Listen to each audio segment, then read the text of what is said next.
Yes.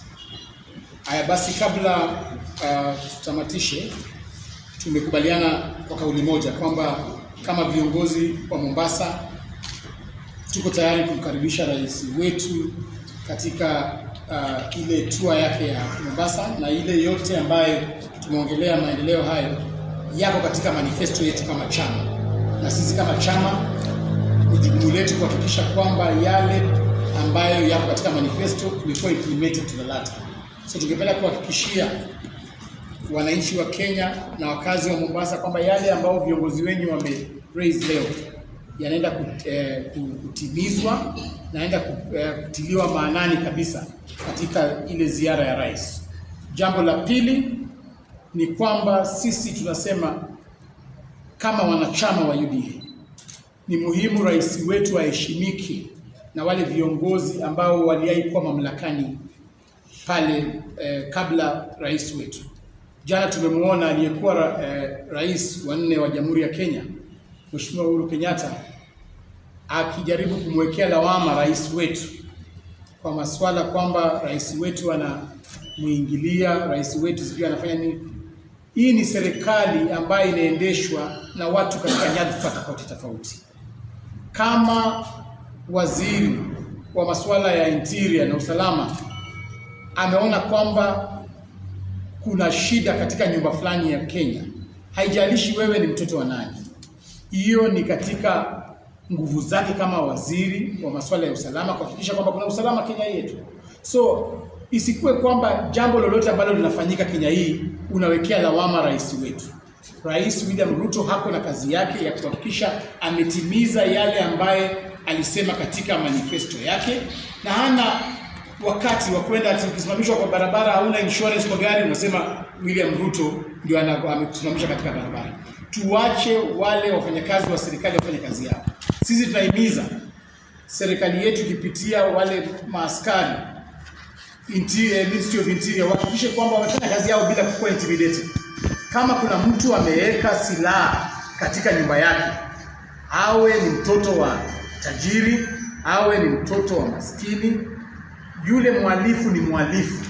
Tunapatia minister wetu nguvu aendelee kufanya operation yake, asikuwe intimidated, kwa sababu hizo silaha ndio silaha ambazo zinaumiza watu wetu. So tungependa kumwambia rais mstaafu Uhuru Kenyatta akubali rais wetu afanye kazi yake na aache kila wakati kumuingilia, na akitaka kwamba rais aweze timiza zile ahadi ambazo Kenya aliahidi wa Kenya, basi awache kusponsor zile fujo ambazo zinakuwa. Mwisho vile vile ningependa kuambia pia wale watu wa upinzani, tunajua mpango wenu kwamba mmeahirisha maandamano on Wednesday na mkasema kwamba watu waashe candle usiku, ati kwamba usiku watu waende vigil. Sisi tunataka kuambia, tunajua mnataka kuleta uhalifu usiku, na mtu yoyote ambaye ataleta uhalifu usiku tunamwambia kwamba rais wetu amepeana amri kwamba ni lazima kuwe na usalama usiku. So mambo ya kujificha kwa candle, ati kwamba mtaka kuwasha candle mkitaka kuomboleza na wale ambao waliaga, lakini sisi wote tunaomboleza. Tuko na njia ambazo tunaweza omboleza. Tunaweza enda kanisani, muende muomboleze, muombe familia zile.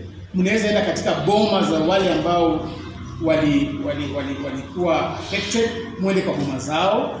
Lakini kusema kwamba ati usiku mtakuwa mnaasha candle, mnataka kujificha kwa maneno ya night vigil, mulete fujo usiku, mjue kwamba tushajua hiyo sisi kama serikali, na tutahakikisha kwamba usalama ya wananchi wa Kenya wako sawa. Sasa hivi Kenya iko stable sana, hatuna haja na handshake, sababu so far we are very stable. Tuko na nambari super majority katika parliament, tuko na 2/3 in parliament, tuko na 2/3 in the senate, na serikali inaendeshwa vizuri. Mumeona zile bei ya bidhaa za chakula imeanza kushuka Muona bei ya mafuta sasa imeanza kushuka. Next week tunaenda kuwa na bumper harvest kutoka next week August. Tunaenda kuwa na bei ya mahindi inaenda pia kushuka. Vile vile rais wetu amesema kutoka kesho tumeanza kulaunch mambo ya fertilizer ambayo ni 2500. Vile rais aliingia kwenye kiti, fertilizer ilikuwa 7000 shillings. Sasa hivi rais amepunguza hiyo fertilizer. Last month katika ile season ambayo tulikuwa inaisha last month, tulikuwa tunauza fertilizer at 3500.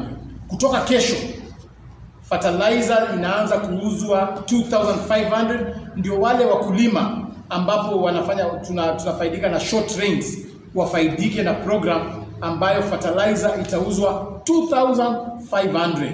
So wakulima wote wa Kenya wajiandikishe katika digital platform yetu kupitia chief wako, kupitia assistant chief wako, ufaidike katika program ya 2500 fertilizer. Kesho tutakuwa tuna launch hiyo program county za Kisii, Nyamira, Vihiga, Kakamega, Busia, Bungoma.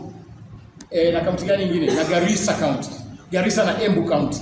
Tuhakikishe kwamba fertilizer hizo zimefika katika milango ya wakulima wetu.